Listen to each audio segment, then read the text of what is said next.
नई बुक बड़ी दबंग आई है सेंट टेक बुक की और सारा अपने सॉल्व करना है। ये 2.1 का क्वेश्चन 1 है और बिल्कुल हम इसमें कॉन्सेप्ट भी साथ साथ करते रहेंगे। देखें, पूछ रहे हैं मैट्रिक्स क्या है तो डेफिनेशन भी हम देखते रहेंगे। सिर्फ डायगोनल में मेंबर हैं और बाकी सारे ज़ीरो हैं। ना सिर्फ डायगोनल में मेंबर हैं, बाकी सारे ज़ीरो हैं, मेंबर भी अलग अलग हैं। तो इस मैट्रिक्स को कहते हैं डायगोनल मैट्रिक्स।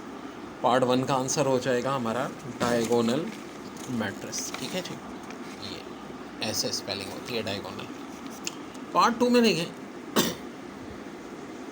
सिर्फ एक कॉलम है। ये जो चीज़ है ना, लेफ़्ट टू राइट, ये रॉ कहलाती है। जैसे एक रॉ, दो रॉ, तीन रॉ, चार रॉ, ये कॉलम 1 2 3 4। तो रॉ एक से ज़्यादा हो, कॉलम एक हो, तो इस मैट्रिक्स को कहते हैं भाई कॉलम मैट्रिक्स। और यहाँ देखें, इस रॉ में एक मेंबर है, 1/2 भी है, 0 भी है, i/3 भी है। तो सर एक रॉ है तो कहलाएगा रॉ मैट्रिक्स। अब यहाँ देखें, ये आपका क्या चल रहा है, डायगोनल 0 0 चल रहा है। डायगोनल 0 0 में दो चांसेस होती हैं, या तो मैट्रिक्स सिमेट्रिक होता है या ट्रांसपोज भी हो सकता है। वो क्या चक्कर है बता दो। देखो, एक काम करेंगे हम, इस मैट्रिक्स को ना, रो को कॉलम बनाएं, कॉलम को रो। कैसे? पहली रो थी 0 आयोटा, इसको यूँ लिख दें, और दूसरी रो थी i/0, इसको कॉलम में लिख दें। देखें, अभी भी वही है। अगर किसी मैट्रिक्स का ट्रांसपोज उसी मैट्रिक्स के बराबर आ जाए, ठीक है, तो इसको हम क्या कहते हैं, सिमेट्रिक मैट्रिक्स। यानी इसका आंसर क्या हो जाएगा, सिमेट्रिक मैट्रिक्स। अब यहाँ देखें, डायगोनल के सारे मेंबर 0 चल रहे हैं, ना सिर्फ 0 चल रहे हैं बल्कि 1 1 चल रहे हैं। तो ऐसे मैट्रिक्स को हम बहुत सारे नाम देते हैं। यूनिट भी कह सकते हैं, आइडेंटिटी मैट्रिक्स भी कह सकते हैं, ठीक है, यानी यूनिट मैट्रिक्स। अब ज़रा इसको देखें, इस वाले पार्ट में डायगोनल के सारे मेंबर 0 0 चल रहे हैं और सेम है लेकिन 1 नहीं है। तो इसको हम क्या नाम देंगे, स्केलर मैट्रिक्स। ज़रा एक कौन सा समझ लो, डायगोनल के सारे मेंबर्स के अलावा 0 0 डायगोनल मैट्रिक्स, लेकिन ये अलग अलग थे। वो सेम तो डायगोनल तो है, साथ साथ स्केलर भी है। और ये वाला डायगोनल भी है, स्केलर भी है और यूनिट भी है। ख़ास एक बेस्ट चॉइस के हिसाब से पूछा जाएगा तो हम इसको क्या लिखेंगे, यूनिट, इसको स्केलर, इसको डायगोनल। जनाब 2 और -2 ये भी क्या हो जाएगा, डायगोनल मैट्रिक्स। क्योंकि देखें, बाकी मेंबर 0 हैं डायगोनल के अलावा और ये अलग अलग हैं, तो सिर्फ डायगोनल मैट्रिक्स। अब ज़रा इसको देखते हैं, डायगोनल में 0 0, तो फिर चांस क्या होता है, ये इसकी फॉर्मेशन होने का होता है। अब ये इसकी फॉर्मेशन आखिर होता क्या है, देखिए, हम क्या करते हैं, मैट्रिक्स का कॉन्जुगेट का मतलब क्या होता है, जो आयोटा वाले हैं ना, इनका साइन चेंज, यानी रेल पार्ट को नहीं छेड़ें। ये प्लस आयोटा है तो क्या हो जाएगा, माइनस आयोटा, +2 आयोटा है तो -2 आयोटा, माइनस आयोटा है तो प्लस आयोटा, 0, ये -4 आयोटा है तो +4 आयोटा, -2 आयोटा है, 2 आयोटा, 4 आयोटा है, -4 आयोटा और ये 0। ठीक है, ये अभी मैट्रिक्स का सिर्फ हमने निकाला है कॉन्जुगेट, ठीक है, डैश से ज़ाहिर करते हैं। अब हम इसका ट्रांसपोज लेके देखेंगे, ठीक है। ट्रांसपोज कौन लगो, ये बात है, रॉ को कॉलम, कॉलम को रॉ। ये पहली रॉ है ना, इसे कॉलम बनाते हैं, -2 आयोटा, ये देखो। फिर क्या हमने बनाया था, i/0 4, i/0 और 4 आयोटा होगा ना, ये इमेजनरी था ना, ठीक है भाई, ये भी बन गया हमारा। अब ये देखो, लास्ट रो को लास्ट कॉलम, 2 आयोटा, ये भी आयोटा था, -4 आयोटा, इमेजनरी सब चेंज करना था, 0। तो अगर गौर से देखो तो बिल्कुल हमारा वही आ गया जो हमारा क्या था, ओरिजिनल क्वेश्चन। अगर किसी कॉन्जुगेट का ट्रांसपोज मैट्रिक्स के बराबर आ जाए तो इस मैट्रिक्स को हम कहते हैं इसकी फॉर्मेशन, ठीक है। कौन सा हार्मेशन, इसकी हार्मेशन मैट्रिक्स। क्योंकि अब देखो, ये सब कुछ आ गया लेकिन साइन चेंज नहीं हुआ ना, तो बस फिर हम इसको क्या कहेंगे, हार्मेशन। अगर साइन चेंज हो जाए तो इसकी फॉर्मेशन। साइन चेंज नहीं हुआ ना, वही साइन रहा है जो इसका, तो फिर खाली क्या नाम दे देंगे, हार्मिशियन। हाँ, अगर कॉन्जुगेट का ट्रांसपोज लें और वो -a के बराबर आ जाए तो इसकी फॉर्मेशन। तो भाई इसकी पहचान क्या होगी हार्मिशियन की, ये देखो 0 0, डायगोनल में क्या होगा 0 0। ठीक है, अब ये एक बचा, इसको हम पहले तो कॉन्जुगेट लेंगे। याद रहे कॉन्जुगेट में हम सिर्फ कौन सा पार्ट चेंज करते हैं, इमेजनरी वाले, यानी 2 तो चेंज नहीं होगा। माइनस आयोटा प्लस आयोटा हो जाएगा, ये -5 आयोटा हो जाएगा। ये माइनस आयोटा +3 चेंज नहीं होगा, -7 आयोटा, -5 आयोटा है तो +5 आयोटा, -7 आयोटा है तो 7 आयोटा और 4। बच्चों ये अभी हमने इसका सिर्फ क्या लिया है, कॉन्जुगेट। अब ट्रांसपोज लेंगे। ट्रांसपोज का मतलब है रो को कॉलम बना दो, कॉलम को रो। ये देखो 2 आयोटा -5 आयोटा और minus iota 3 -7 iota 5 iota 7 iota और 4। ये हमने किया। अब हम ओरिजिनल क्वेश्चन से कंपेयर करेंगे। ये भी बिल्कुल सिमिलर आ रहा है, तो ये भी बच्चों क्या हो जाएगा, हार्मिशियन मैट्रिक्स हो जाएगा। कॉन्जुगेट का ट्रांसपोज अगर मैट्रिक्स के बराबर आए तो ये कहलाएगा हर। Newspaper agent of a town records the number of papers sold each day of 1 week has follows: Monday 80, Tuesday 90, Wednesday 100, Thursday 95, Friday 85, Saturday 75, Sunday 70 और 100 मंडे को, Tuesday 110, Wednesday 90, Thursday 95, Friday 105, Saturday 85 और 80। तो कह रहे हैं write the information in matrix form and write its order. तो देखो हम क्या करेंगे बच्चे, बहुत आसान है। ये जो पहला वाला है ना, डॉन वाला, इसको ऊपर वाली रो में लिख देंगे 80, 90, 100, 95, 85, 75 और 70 ऐसे करके। और जो दूसरी रो है 100, 110, 90, 95, इसको या नीचे 105, 85 और 80। दूसरा इन्होंने ऑर्डर पूछा है, तो देखो भाई कितनी रोज़ हैं, एक और एक, 2 रो। कितने कॉलम हैं, 1 2 3 4 5 6 और 7। तो ऑर्डर हो जाएगा, क्या हो जाएगा भाई, 2 × 7 हो जाएगा, मसला ही नहीं है। फिर कह रहे हैं find the values of the question 3 में unknown in each of the following. देखो अननोन यानी ABCD। तो देखो ये एलिमेंट हमेशा इसके इक्वल होता है। A बराबर आ जाएगा 7i के, B बराबर आ जाएगा -4i के, C बराबर आ जाएगा 8i के, D बराबर आ जाएगा 6i के। ख़त्म हो गई बात। इसी तरह इसमें भी अननोन पूछ रहे हैं, तो देखो D बराबर आ जाएगा 2 के, ठीक है। E किसके बराबर आ जाएगा, -3 के। G बराबर आ जाएगा 5 के। फिर A बराबर आ गया -2 के। 9 बराबर आ गया F के। बस तरतीब का ख्याल रखो। अब ये सेकंड रो का हम चल रहे हैं, सेकंड मेंबर सेकंड रो का थर्ड, 0 0, तो ये तो अननोन ही पूछे ना, उसको छोड़ दो। B बराबर -4 के, C बराबर 7 के, ठीक है। अब यहाँ भी ये पूछे, लेकिन थोड़ा सा टेक्निकल आ गया। x + y बराबर हो गया 3 के, ये एक इक्वेशन बन गई, ठीक है। अभी देखते हैं आगे। 0 0 के z 3x के, ये बड़ा अच्छा हुआ है, एक और इक्वेशन आ गई हमारे पास। 9 9 के हमारे काम का नहीं है। यहाँ देखो 2x + y बराबर 4 के, ये काम आ सकता है हमारे, क्योंकि इक्वेशन को साइमल्टेनियस सॉल्व करेंगे। 6 6 के a बराबर किसके, y/2 के। अब देखो बच्चे, सब्ट्रैक्ट करो इस इक्वेशन में से, इसको साइमल्टेनियस सॉल्व करेंगे। ये सब्ट्रैक्ट कर दो यहाँ सारी, तो y - y 0, 4 - 3 1, 2x - x, x की वैल्यू 1 आ गई। x की वैल्यू 1 इधर पुट कर दो तो y2 आ जाएगा। y की वैल्यू 2 इधर पुट कर दो, 2/2, तो a1 आ जाएगा। हाँ भाई, x कितना था, अभी हमने निकाला 1, यहाँ पुट कर दो, 3 1 = 3, तो z3 आ जाएगा। ये देखिए ना, आंसर हमारा फाइनल, a = 1, x = 1, y = 2 और z = 3, ठीक है।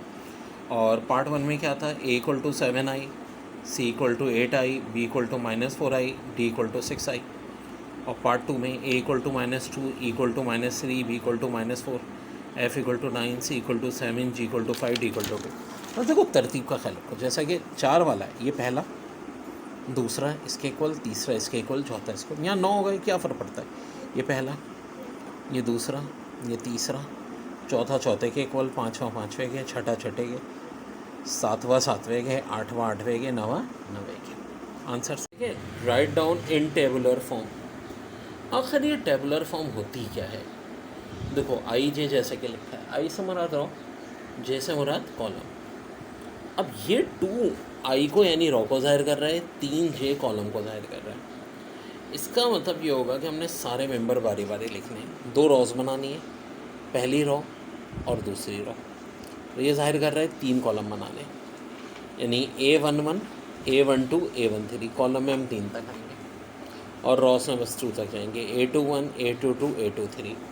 यहाँ देखो 3 4 का मतलब है 3 रॉस, यानी X1, X2, X3। लेकिन जब हम कॉलम की बात कर रहे हैं तो 4 आएंगे। तो यहाँ देखो X1 के साथ 1, फिर X1 के साथ 2, X1 के साथ 3 और X1 के साथ 4। वैसे ही देखो X2 के साथ X1, X22 के साथ X22, X23, X24, X31, X32, X33 और X34। यहाँ देखो 4 Ross 4 column, B11, B12, B13, B14, B21, B22, B23, B24, B31, B32, B33, B34, B41, यहाँ B42 होगा बेटा। देखो तरतीब से चलो ना, ये B42, B43 और B44। तो बहुत आसान था ये वाला क्वेश्चन 5 तो हमारा, और 4 इससे भी ज़्यादा आसान है। आपको ट्रांसपोज करने को कह रहे हैं।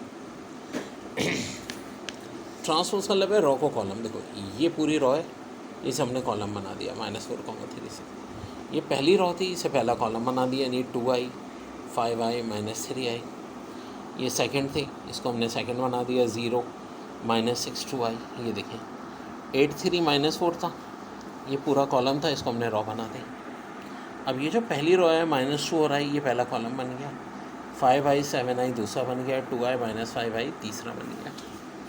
वैसे ही यहाँ देखो -8 और 7 ये, 3 और 0 ये, -7, -10, 8 ये, 4, 5, 9 ये, -1, 2, 3 ये आपके बन गए सारे।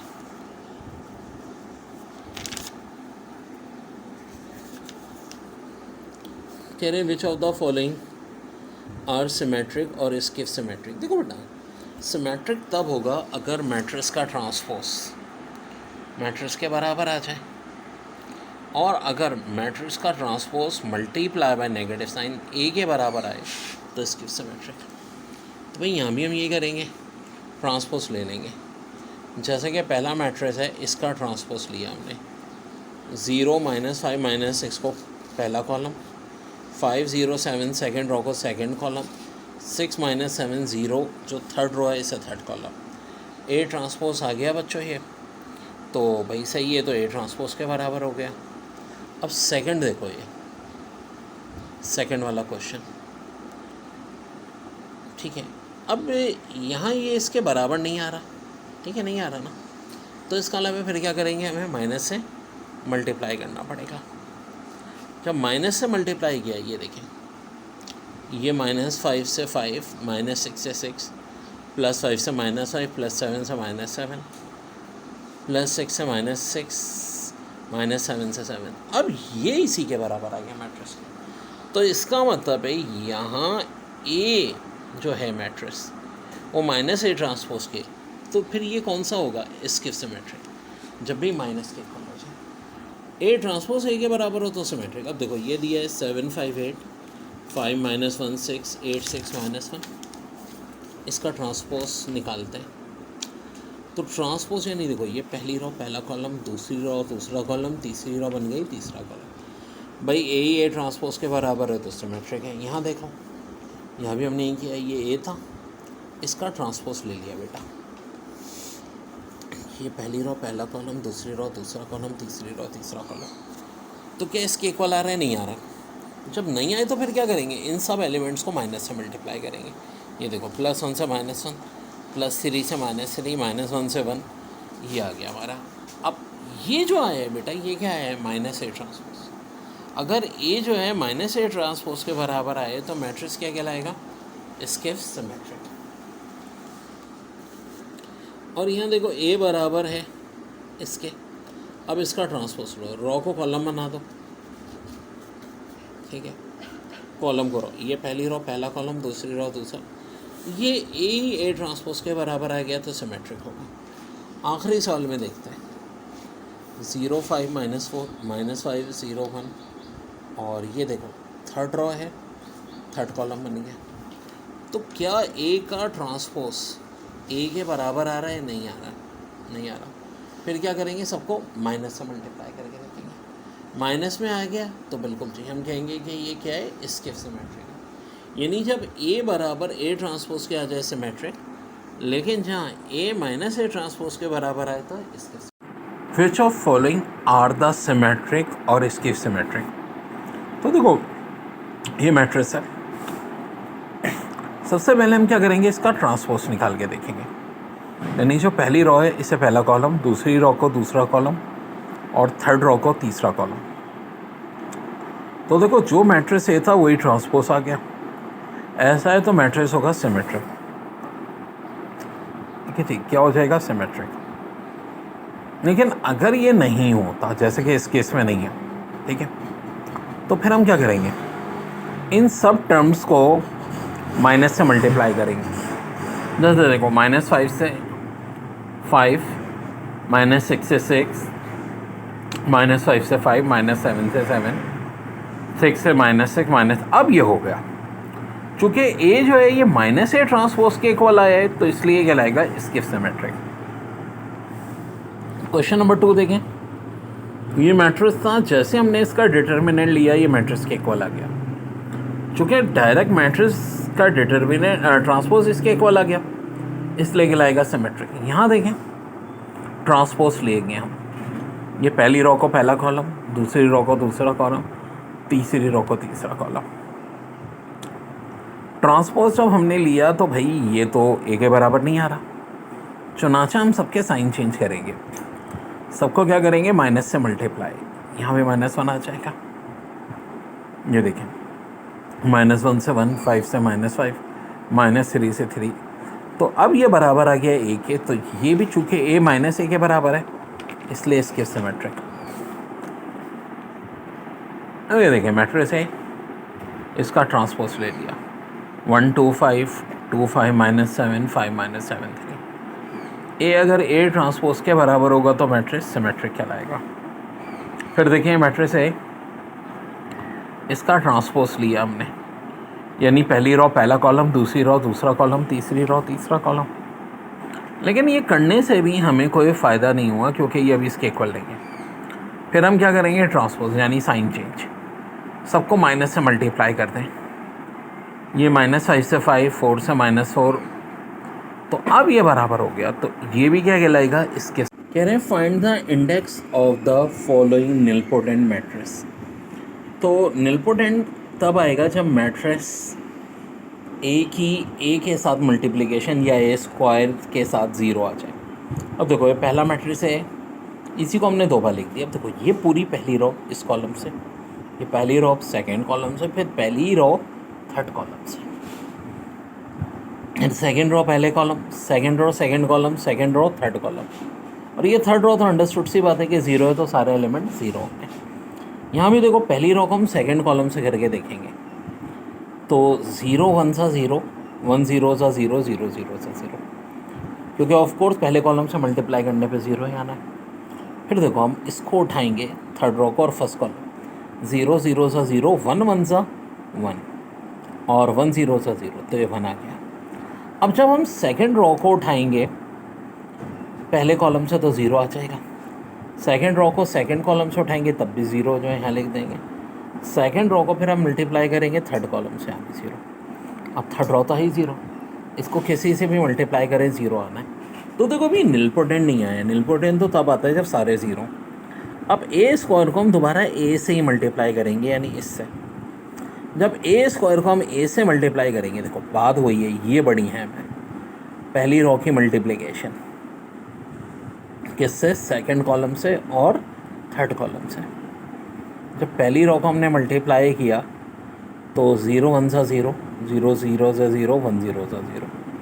फिर इसी पहली रो को थर्ड कॉलम से किया, 0 0 सा 0, 0 1 सा 0, 1 0 0, ये ख़त्म। आगे तो बाकी दो रो 0 से, तो इसके रिजल्ट ऑफ कोर्स 0 ही आने। अब ये 0 आ गया है, क्या आ गया है, ए स्क्वायर नहीं ए क्यूब 0 आया है। ए क्यूब 0 आ रहा है तो निलपोटेंट मैट्रिक्स की इंडेक्स की होगी 3, क्योंकि अगर ए स्क्वायर 0 आ जाए तो भी निलपोटेंट मैट्रिक्स होता है, लेकिन उसकी इंडेक्स क्या होती है, वो 2 होती है अगर ए स्क्वायर 0। जैसे कि देखो ये सवाल है, अब यहाँ सर आपको सही पता चलेगा मल्टीप्लिकेशन का। ये पहली रो हमने इसी मैट्रिक्स को 2 बार उतार दिया, ठीक है। ये पहली रो 1 1 सा -3 इंटू -1 +3, फिर -4 इंटू 1 -4, ये यहाँ आता है। फिर देखो पहली रो 1 को -3 से किया, -3 को 3 से -9, फिर -4 को 3 से किया 12। पहले इसी पहली रो को उठाओ और थर्ड कॉलम से 1 को -4 से -4, -3 को 4 से -12, फिर -4 को 4 से -16। फिर इसी पहली रो को सेकंड कॉलम से first second third, second row को, फिर थर्ड रो को भी। तो देखो सेकंड रो को हम आ गए, -1 को 1 से किया -1, 3 को -1 से किया -3, 4 को 1 से किया 4। फिर इसी को उठाओ और सेकंड कॉलम से -1 को -3 से किया 3, 3 3 ज़ा 9, 3 इंटू -3 4 इंटू -3, अब ये होगा ना 4 -12। अब इस रो को करना है थर्ड कॉलम से, -1 को करो पहले किससे, हाँ जी 1 को करो -4 से -4, फिर -3 को किससे करो 4 से -12, फिर -4 को किससे करो -4 से तो +16।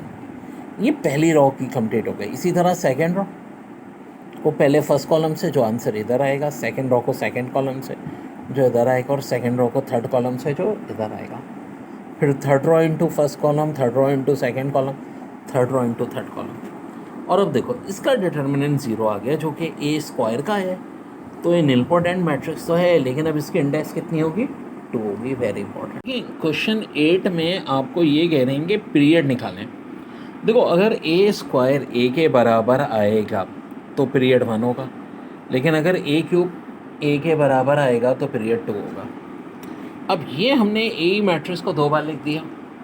ये पहली रो को मल्टीप्लाई किया पहले कॉलम से, ठीक है, 1 को 1 से, -2 को -3 से, -6 को 2 से, ये लिख दिया इसको उठा के इधर, ठीक है, यहाँ पे।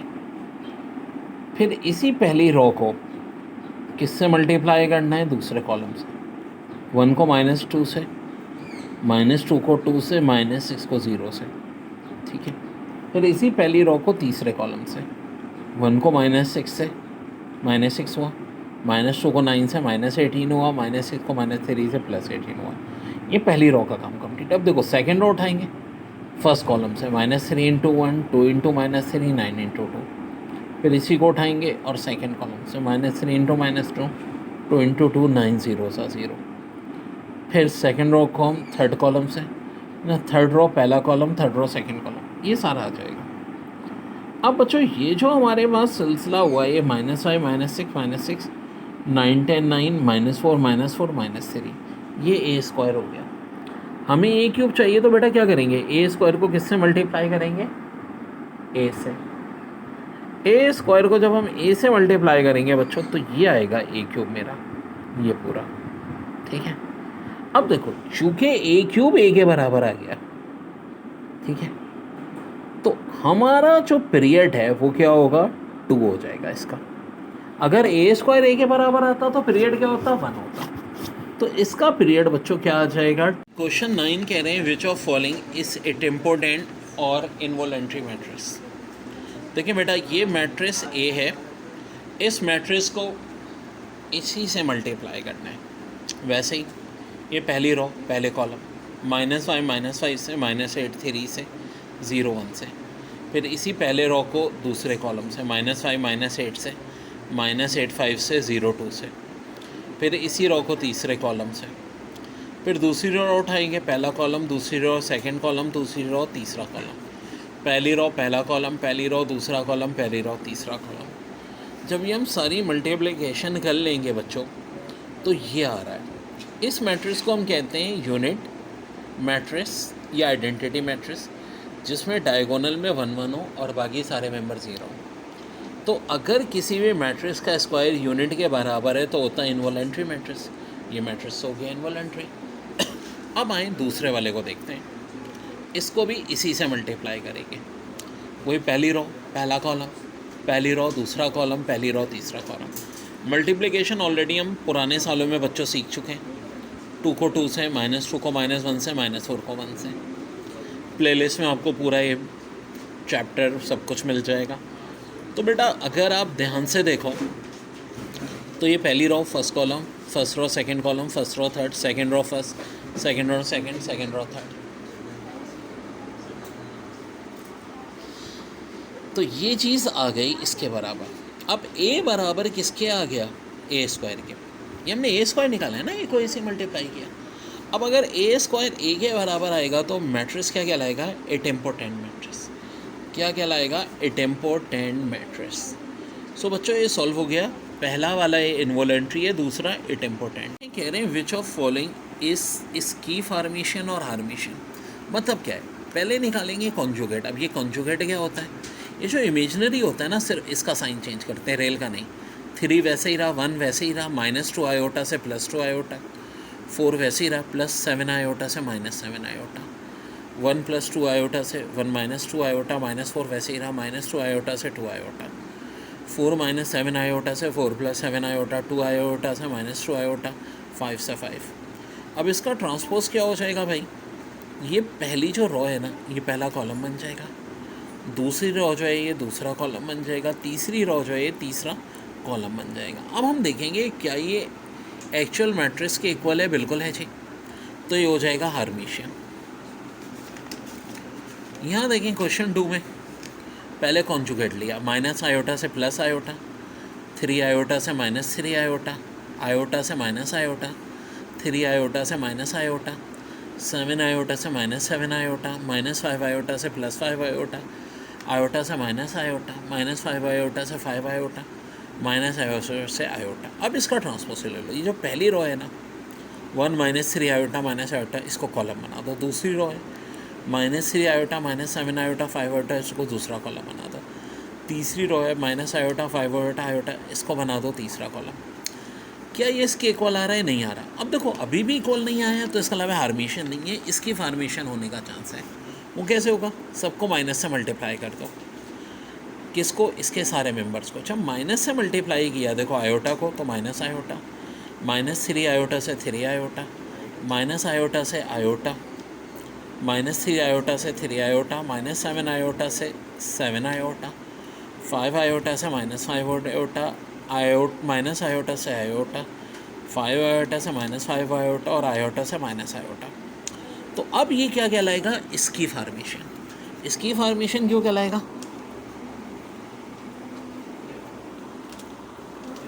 क्योंकि देखो अब की दफ़ा कौन यहाँ पे क्या हुआ था? देखो मैट्रिक्स का कॉन्जुगेट का ट्रांसपोज मैट्रिक्स के बराबर आया था, और अब की दफ़ा कॉन्जुगेट का ट्रांसपोज लेने से भी ए के बराबर नहीं आया था। जब इसको माइनस से मल्टीप्लाई किया तो ए के बराबर आया।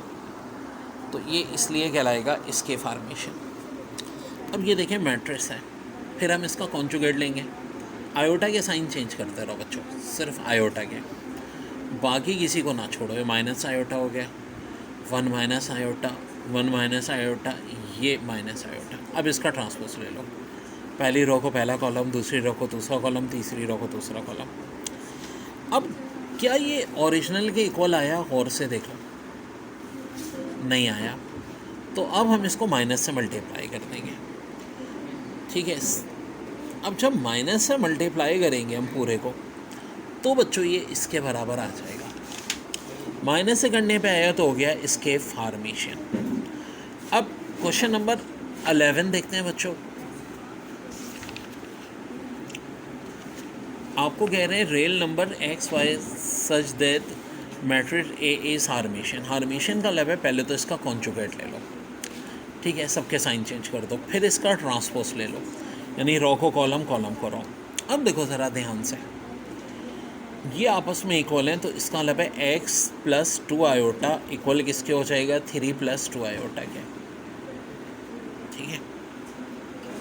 एक्स प्लस 2 आयोटा बराबर हो गया 3 प्लस 2 आयोटा के, 2 iota cancel, x equal to 3 एक काम बन गया हमारा, ठीक है।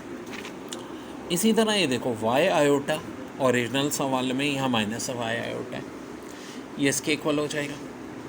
ये माइनस वाई आयोटा इधर जाके प्लस वाई आयोटा, 2 आयोटा 0, तो वाई की वैल्यू 0 आ गई, ठीक है। एक्स 3 आ गया, वाई 0 आ गया। और दोबारा देखो बच्चों, 1 प्लस जेड आयोटा है 1 प्लस एक्स आयोटा के, 1 plus Z iota 1 plus x iota के, तो देखो ये 1 उधर जाके कैंसिल, और ये आयोटा भी उधर जाके डिवाइड हो जाएगा। z इक्वल टू एक्स, तो x तो अभी हमने 3 निकाला है, z भी 3 आ जाएगा, ठीक है भाई। अब एक चीज़ रह गई हमारी, क्या क्या हमने निकाल लिया बेटा, x 3 निकाल लिया, z भी 3 आ गया, और y हमारा 0 आ गया, ठीक है। तो यही हमारे अननोन थे बेटा x y z, ठीक है। तो ये हमारा कंप्लीट हो